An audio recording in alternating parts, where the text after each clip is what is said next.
मेरे खिलाफ बंद कमरों के अंदर, मुल्क से बाहर और मुल्क के अंदर एक साजिश हो रही है।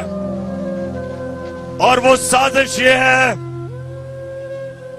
कि वो चाहते हैं कि इमरान खान की जान ले ली जाए।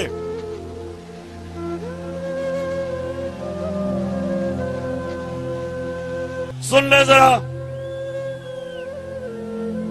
ये साजिश का मुझे पहले पता था और मुझे चंद दिन पहले मुझे पूरा इल्म हो चुका है। तो पहले जरा गौर से सुने मैं क्या किया। मैंने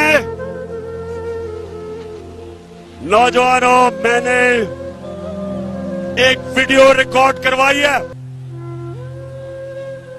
मैंने ये वीडियो रिकॉर्ड करवा के एक महफूज जगह पे रख दी है कि अगर मुझे कुछ होगा, ये वीडियो सारी कौम के सामने आएगी।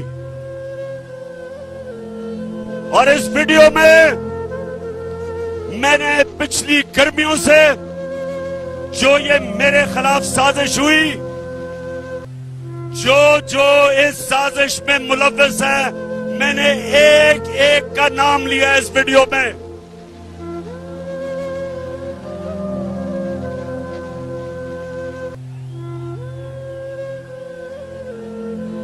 देखिए, फिर से सुन लें और चुप करके सुने। मैं आपके सामने अहम बात कर रहा हूं।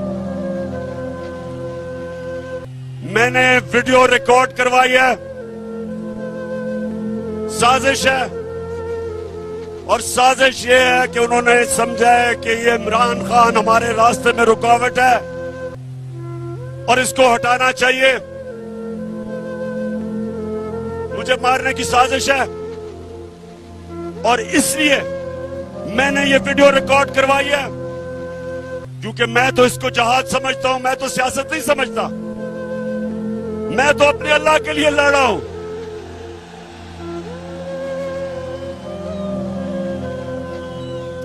लेकिन मैं ये चाहता हूं कि अगर मुझे कुछ होगा तो मैं अपने सारे पाकिस्तानियों को चाहता हूं कि आपको पता चले कि कौन कौन इस साजिश में मुलव्वस था।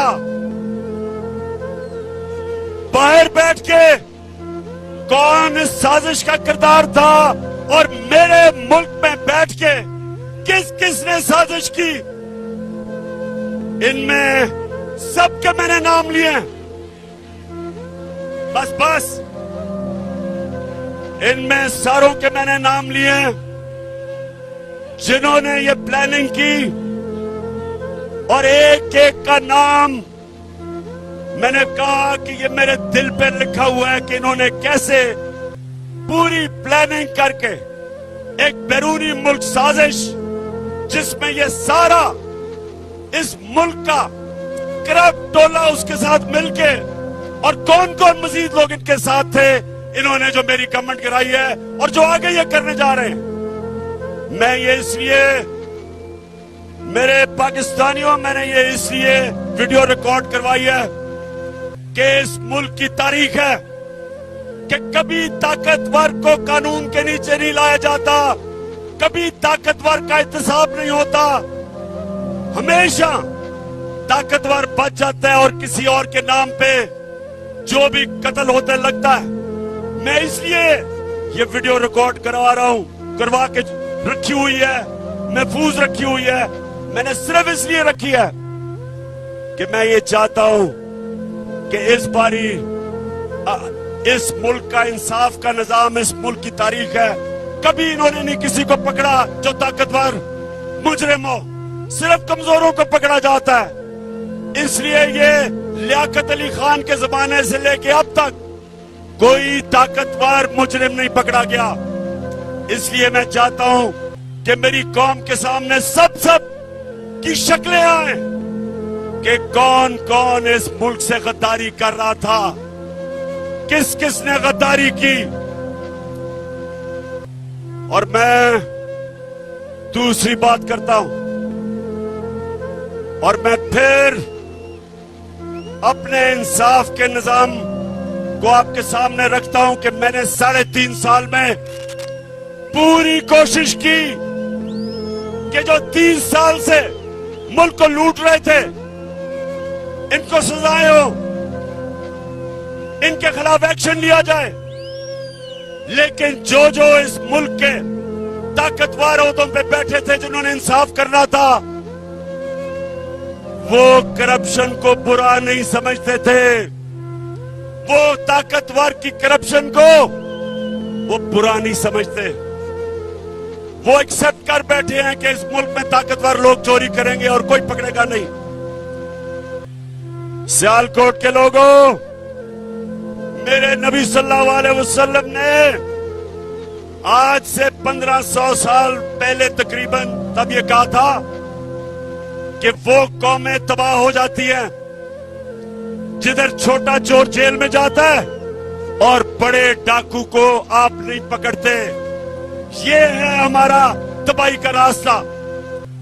मैंने जो आपको इस्लामाबाद में बुलाया एक वजह से कि अगर आप नहीं निकलेंगे, अगर ये डाकुओं के खिलाफ जिन्होंने साजिश के तहत आज मुल्क के ऊपर बैठे हुए हैं, अगर आप इनके खिलाफ आप नहीं निकलेंगे मेरे पाकिस्तानियों, ये मुल्क तबाह हो जाएगा।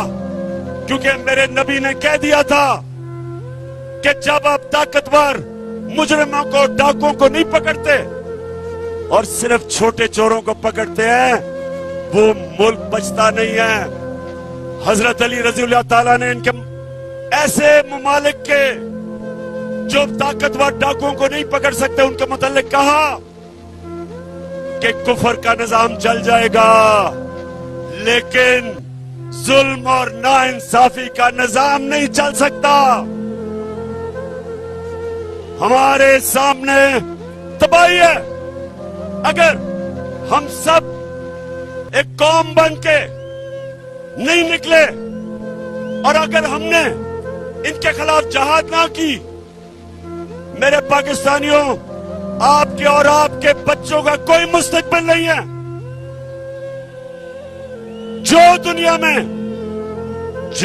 दुनिया में अमीर तरीन मुल्क है, उधर सबसे बड़ी चीज क्या है कि ताकतवर कानून के नीचे, जिसको रूल ऑफ लॉ कहते हैं, कानून की हुक्मरानी जिसको कहते हैं, जो नबी सल्लल्लाहु अलैहि वसल्लम ने मदीना की रियासत में सबसे पहले उन्होंने कहा कि मेरी बेटी भी जुर्म करेगी तो उसको सजा मिलेगी।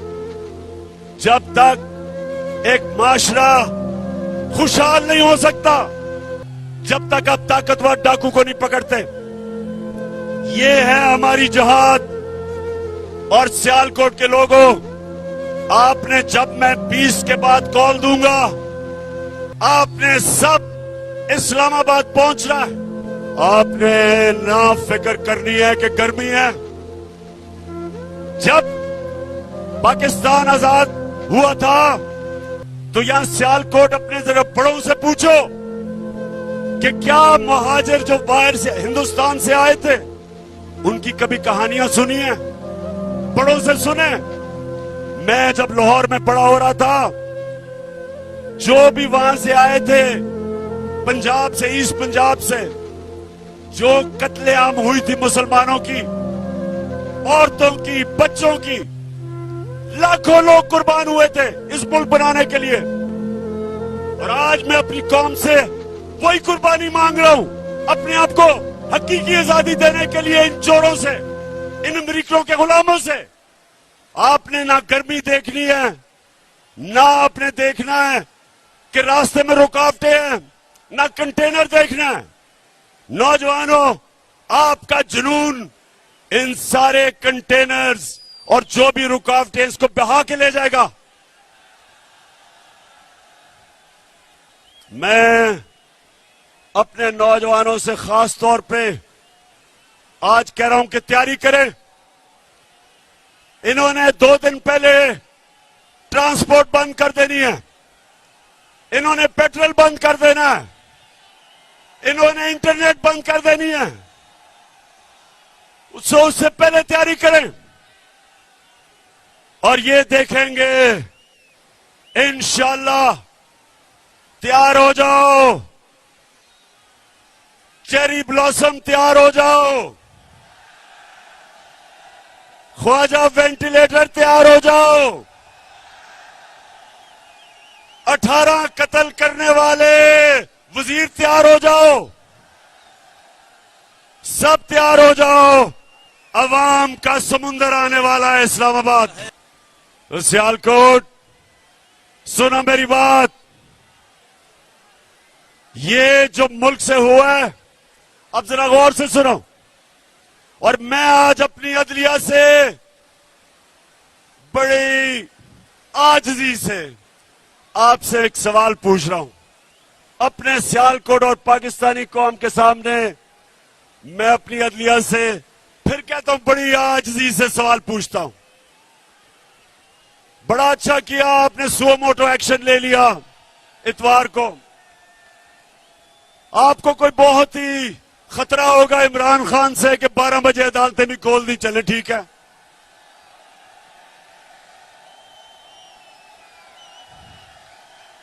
बहुत खतरनाक हूं मैं, बहुत ही बड़ा, मैं कोई मुल्क से गद्दारी करने जा रहा था कि रात के 12 बजे अदालतें खोल दी। तो मैं आजिज़ी से अपनी अदलिया से पूछता हूं, और बड़ा मासूमाना सा सवाल है कि शहबाज शरीफ, इसका बेटा हमजा शरीफ, और जो मफरूर बेटा हुआ है सलमान शहबाज, 24 अरब रुपए के इनके ऊपर FIA के केसेस हैं। सुने जरा सियालकोट, 24 अरब रुपए के केसेस हैं। प्राइम मिनिस्टर पे, चीफ मिनिस्टर पे, और जो भाई भगौड़ा हो चुका है, 24 अरब रुपए का मतलब, 24 अरब रुपए का मतलब कि 2400 करोड़ रुपए के इनके ऊपर करप्शन के केसेस हैं। अब मैं ये सवाल पूछता हूं कि मुझे दुनिया में एक मुल्क बता दो कि FIA इन्वेस्टिगेट करके आपके ऊपर ये केसेस बनाती है, और इक्तदार में आके आप उसी FIA के ऊपर बैठ के और सबसे पहले सारे वो लोग जिन्होंने केसेस बनाए उनको फारिग करते हैं। और फिर और मैं सलाम करता हूं डॉक्टर रिजवान आपको कि एक जबरदस्त FIA का ऑफिसर जिसमें दिलेरी थी, जो दलेर आदमी था, जिसने शरीफ माफिया के खिलाफ कार्रवाई करके मकसूद चपड़ासी के बैंक अकाउंट में और नौकरों के बैंक अकाउंट में 16 अरब रुपए पकड़े। और फिर क्या हुआ, डॉक्टर रिजवान के ऊपर दबाव डाला गया, हमजा शरीफ ने उसको धमकियां दी, और वो डॉक्टर रिजवान शदीद दबाव में था और उसको हार्ट अटैक हुआ, मर गया। कल क्या हुआ, जो दूसरा ऑफिसर ये शहबाज शरीफ का FIA का केस इन्वेस्टिगेट कर रहा था, उसका नाम नदीम अख्तर था, उसको कल हार्ट अटैक हो गया। सियालकोट, उसको भी हार्ट अटैक हो गया कल। मैं ये सवाल पूछता हूं कि ये कैसे है कि माफिया का जो इन्वेस्टिगेट करता है उनके ऊपर किस तरह का दबाव है? किधर है मेरी अदालतें? आपका काम है इनकी हिफाजत करना। कौन आगे से इस मुल्क के कौन से सरकारी नौकर, कौन सी FIA, कौन सी FBR, कौन से पुलिस ऑफिसर कभी भी आपके सामने खड़े होंगे। इस मुल्क के इदारे कैसे ताकतवर मुजरिमों के सामने खड़े होंगे, पहले ही डरते थे। और आप जब फिर साजिश के तहत इन मुजरिमों को ऊपर मुलव्वस कर दिया, तो अब मुझे सवाल पूछता हूं अपनी अदलिया से, कौन इस मुल्क के इदारों की हिफाजत करेगा?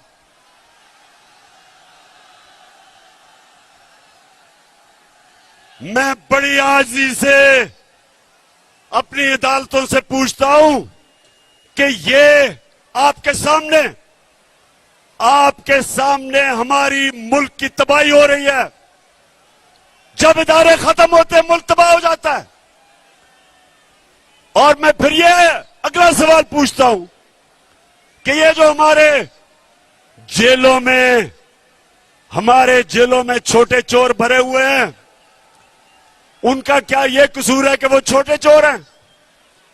क्या सबक ये मिल रहा है कि मुल्क पे डाका मारो तो बड़ा डाका मारो, नहीं तो जेल में चले जाओगे? मैं आज, अगर आपने इनको नहीं पकड़ना, तो मैं आज फिर से कहता हूं कि पाकिस्तान के जेल खोल दें, ये गरीबों को बाहर निकालें, जो बेरोजगारी में चोरी करते हैं, घर में बच्चे भूखे हैं, उनको बाहर निकाल दें। इन सारों की, इन गरीब चोरों की मिला के भी जो चोरी है, वो एक मकसूद चपरासी के जो 4 अरब आए थे बैंक में, उससे कम है। ये जुल्म का निजाम है।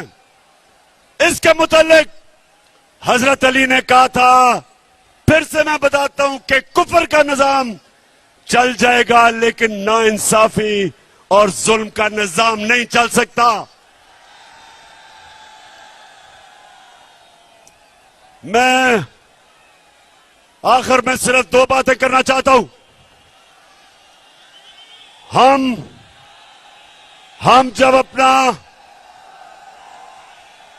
हमने जब पाकिस्तान में, सुनो नौजवानों, आखिरी 2 बातें,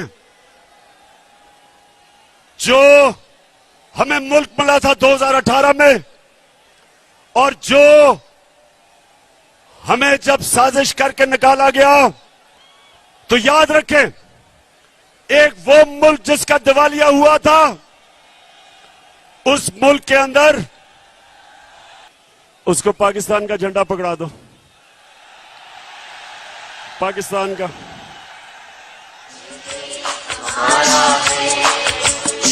पाकिस्तान का, पाकिस्तान, हाँ पकड़ाओ।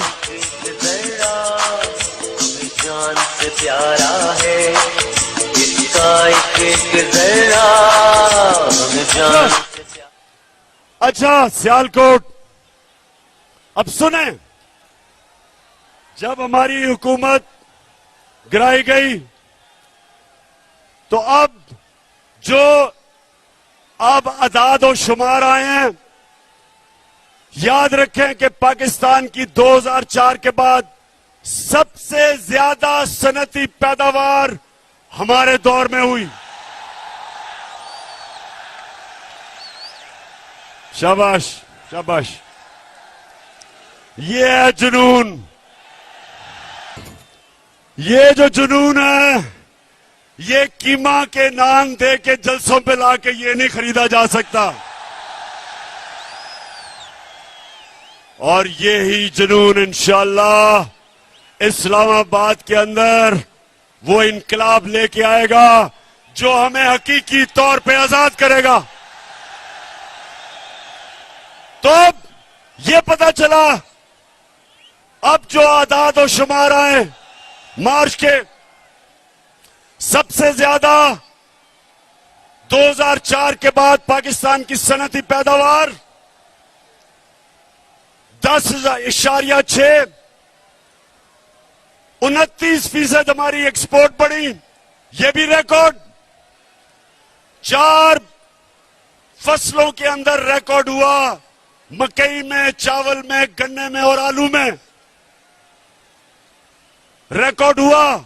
सबसे ज्यादा पैसा हमारे किसानों के पास गया। देहातों में खुशहाली आई, सारे बर्रे सगीर में सबसे ज्यादा रोजगार पाकिस्तान में हिंदुस्तान से भी ज्यादा।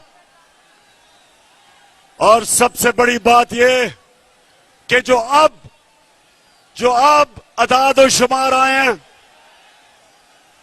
पाकिस्तान की जो ग्रोथ रेट है वो तकरीबन 6%, जो रिकॉर्ड है।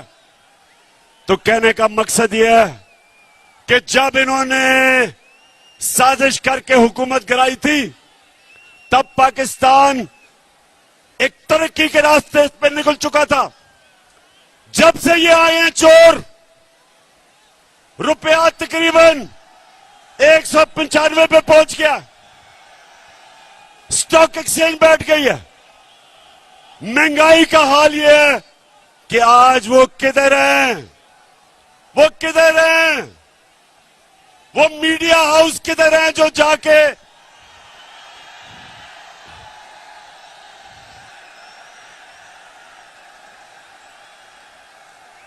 अब्बास, जो भी हो गिरना पड़ना खुदा का वास्ता, बस बस।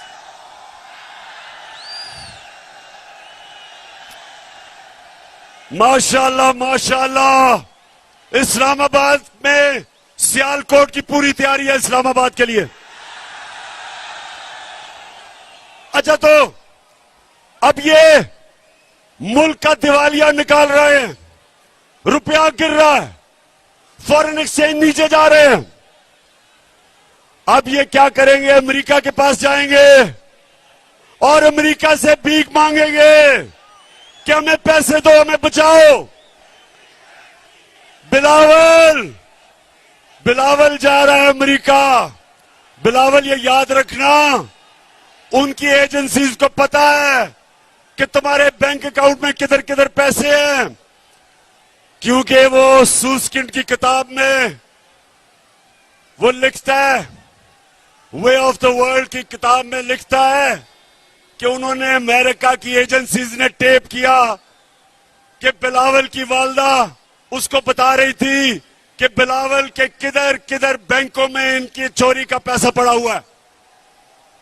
तो तुम उनके सामने आंखों में आंखें देख के बात नहीं करोगे, क्योंकि उनको पता है नवाज शरीफ की तरह कि तुमने पैसा किधर छुपाया हुआ है।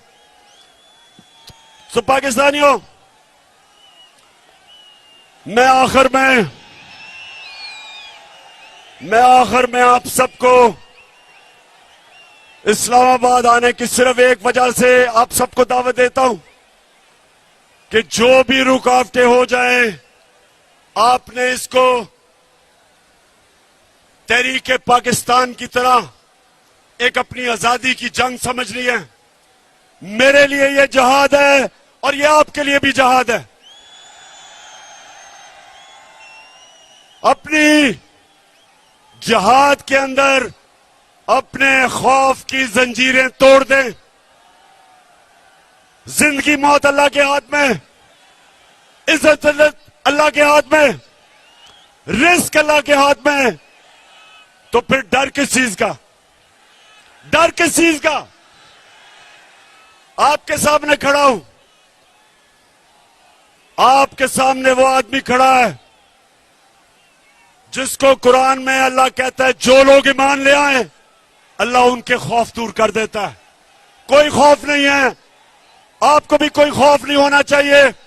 तैयारी करें और इंशाअल्लाह इस्लामाबाद में मुलाकात होगी। उमर और उस्मान डार, जिस तरह आज आपने ये डाकुओं का मुकाबला किया, मैं आज आपको खराज तहसीन पेश करता हूं।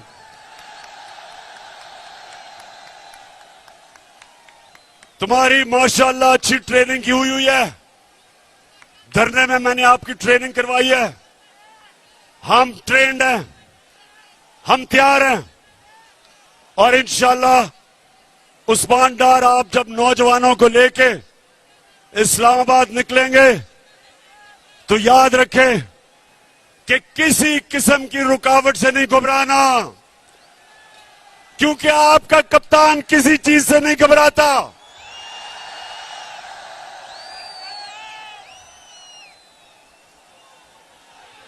पाकिस्तान जिंदाबाद, पाकिस्तान पाइंदाबाद।